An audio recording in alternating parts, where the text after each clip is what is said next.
Hey there, everybody. Pete Pardo here from Sea of Tranquility. We've got another installment in our Deep Cuts from Classic Albums series. Today, the album of choice is 1971's Low Spark of High Heel Boys from, of course, Traffic.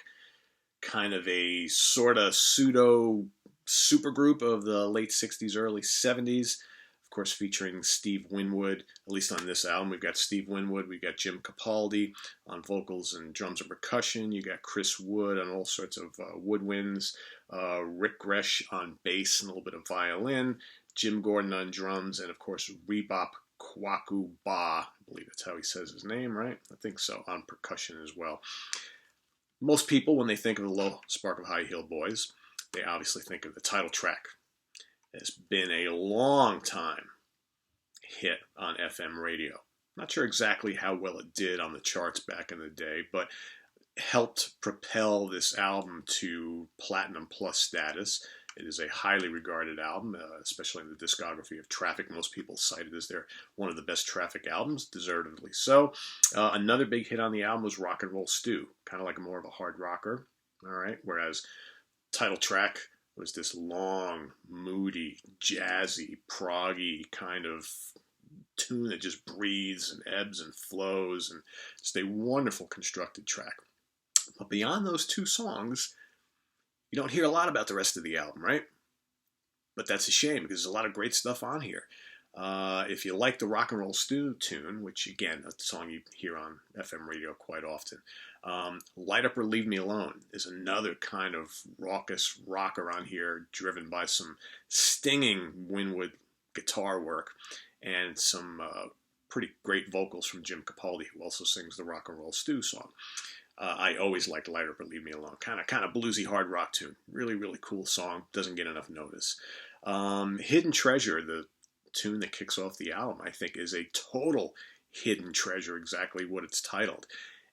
If you can imagine, it's got lots of flutes on it and acoustic guitars and percussion. It's very jazzy. A lot of this album is pretty damn jazzy, very rootsy.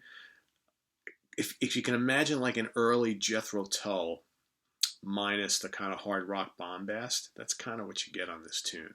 Really kind of dreamy arrangements and haunting lyricisms and vocals. I really like that song a lot. It's like I said, it's called Hidden Treasure, and it's definitely the hidden gem on this album. And it's fairly, it's 4+ minutes long, so it's got some weight to it. What else we got on this album? Many a Mile to Freedom, kind of a longish track, a little over 7 minutes long, and that's got a great Winwood vocal. Probably the poppiest song on the album. It's got a little bit of folk in it and whatnot, but really, really catchy. Again, another perfect example of just how great a vocalist Steve Winwood was and is, actually. And then the last tune on here, which is another lengthy one, almost 8 minutes long, is Rainmaker. That's another kind of like real moody piece.